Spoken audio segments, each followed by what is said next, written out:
আসসালামু আলাইকুম। আমি সানজি বলছি সানজিস ফ্যামিলি থেকে।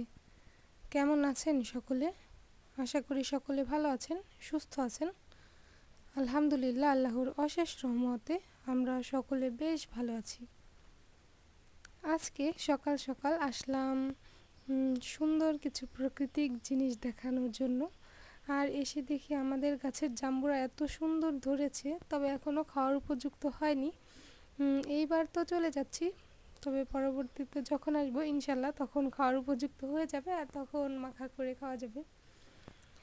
দেখতে আসছিলাম হচ্ছে আমাদের বাড়ির সামনে চকে অনেক বেশি শাপলা ফুল হয়েছে, আর এসে দেখে একজন উঠিয়ে সব নিয়ে যাচ্ছে।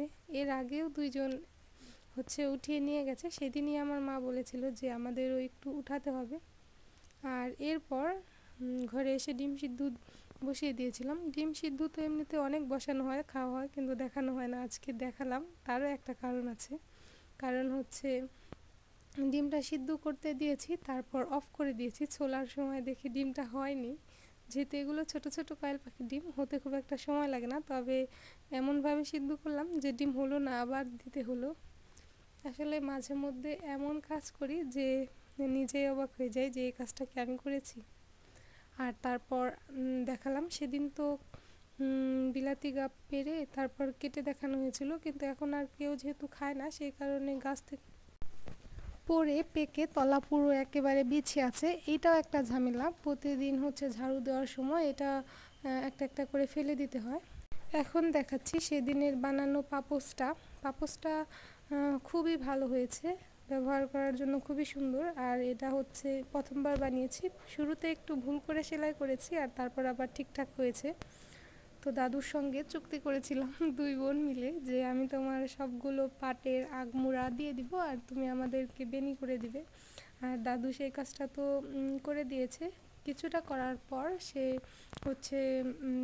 টায়ার্ড হয়ে যায়, সেই কারণে পরবর্তীতে আবার আমি আর আমার বোন দুইজন মিলে বানাতে থাকি। একটা আবার বসিয়ে দিয়েছি আরেকটা বেনুনি বানানোর জন্য, সেটা দিয়ে দাদুকেই বানিয়ে দিব। আর এখন সেটা বানাচ্ছি। প্রথমে ভেবেছিলাম গোল করে একটা বানাবো, যেহেতু লম্বা করে একটা বানানো হয়েছে। তো এটা বানানোর সময় বোন বলছিল যে এইভাবেই বেশি ভালো লাগছে, গোল বানাতে হবে না। আর এখন দেখাচ্ছি পাপোশগুলো কোন সুই দিয়ে সেলাই করতে হবে। এই যে একটা সুই দেখতে পাচ্ছেন, এটা উলের সুতা দিয়ে কাজ করার জন্য। প্রথমে আমি এটা দিয়েই সেলাই করেছি।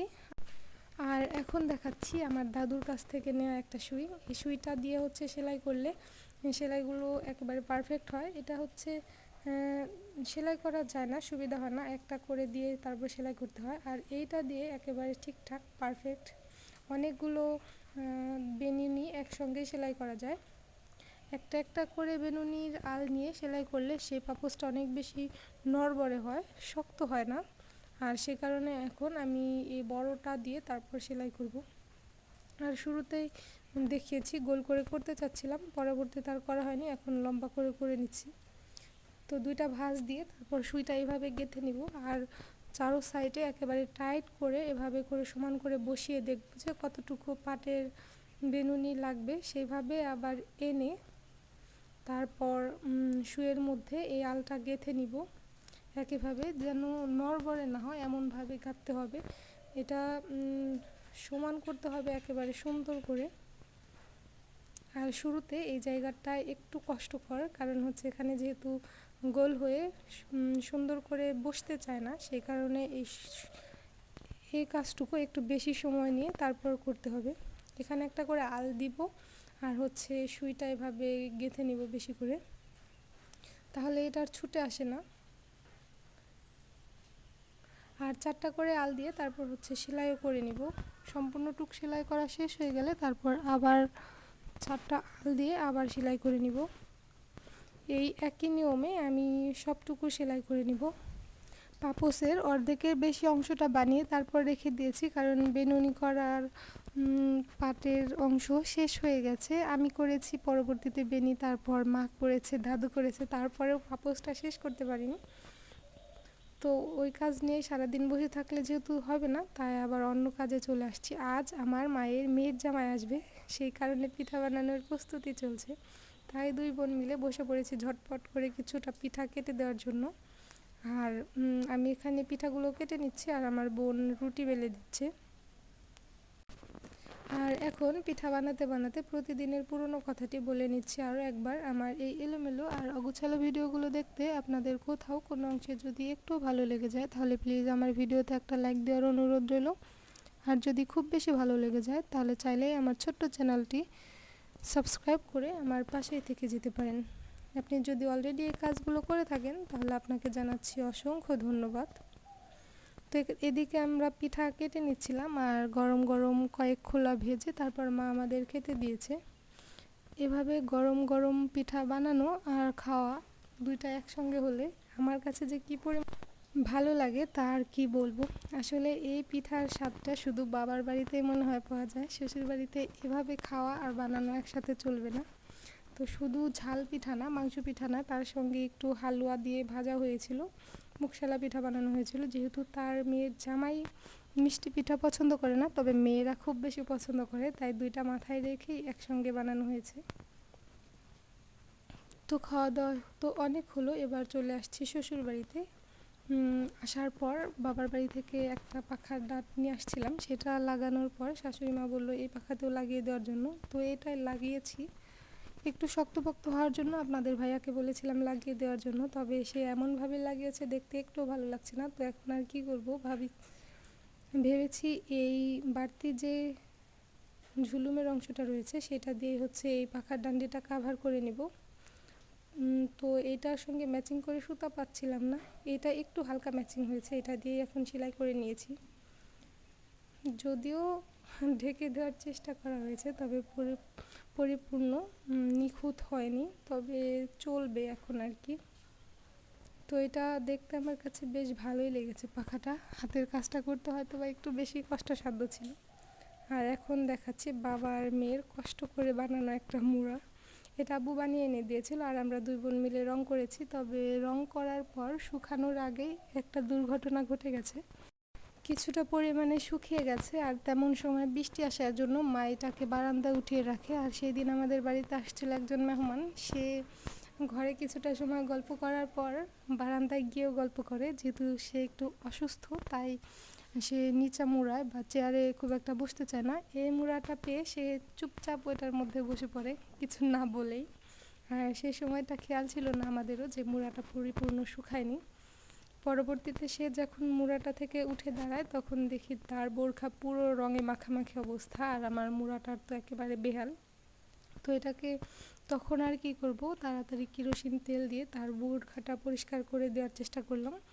আর মুড়াটা ওভাবেই রয়ে গেল, মনের ব্যথা মনেই রয়ে গেল। তো এভাবে এটা আছে, যদিও এটার উপর আমার কাঠ কালার দেওয়ার ইচ্ছা আছে, সেই কারণে খুব ভালো করে রঙটা দেয়নি। আর এখন এটা গুছিয়ে নিচ্ছি। আমার বানানো একটা টুকরো কাপড় দিয়ে কাভার, তার উপর একটা কুশি কাটার কাজ দিয়েছি। আর এখন দিচ্ছি শাশুড়ি মায়ের ফেলে দেওয়া একটা কৌটোর মধ্যে আঁকিবুকি করে স্বামীর দেওয়া একটা ফুলের তোড়া, এভাবেই সাজিয়ে গুছিয়ে নিচ্ছি। বিয়ের পর প্রথমবার আপনাদের ভাইয়া আমাকে এই ফুলের তোড়াটা কিনে এনে দিয়েছিল, আর হচ্ছে এই শোপিসটাও পেয়েছিলাম তার কাছ থেকেই। এই শোপিসটা অনেক ভালো লাগার জিনিসের মধ্যে এটাও একটা।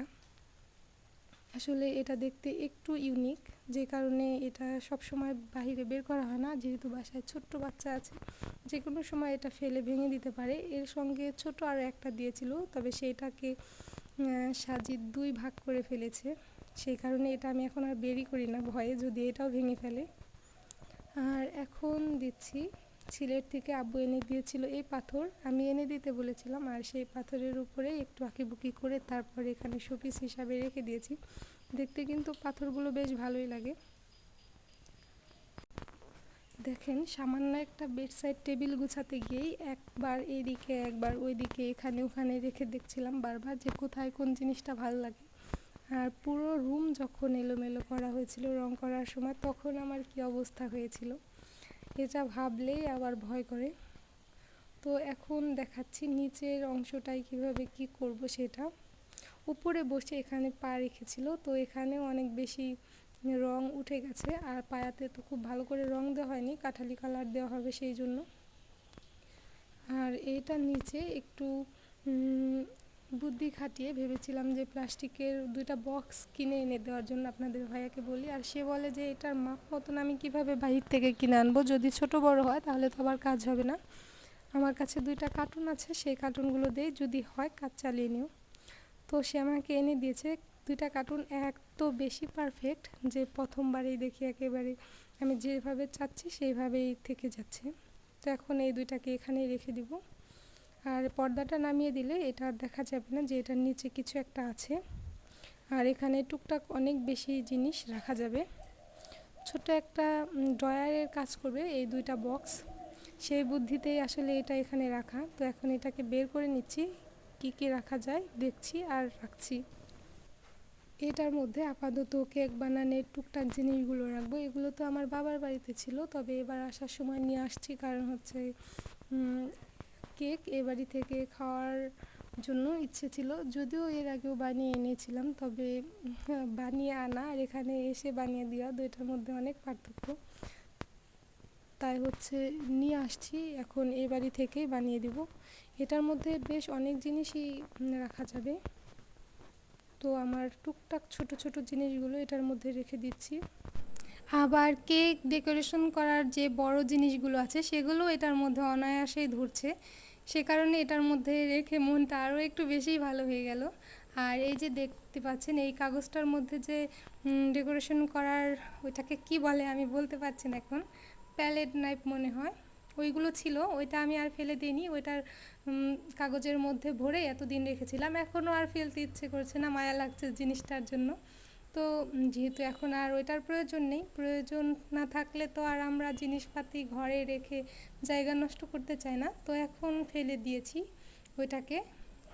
আর এখন এই খাট আর ওয়ারড্রোবের মাঝখানে যেহেতু আমার টেবিলটা আছে, তো টেবিলটার সঙ্গে কালারটা ম্যাচ হচ্ছে না। আমি চেয়েছিলাম কাঠ কালার দেওয়ার জন্য, তবে সময় সুযোগ আর পরিস্থিতি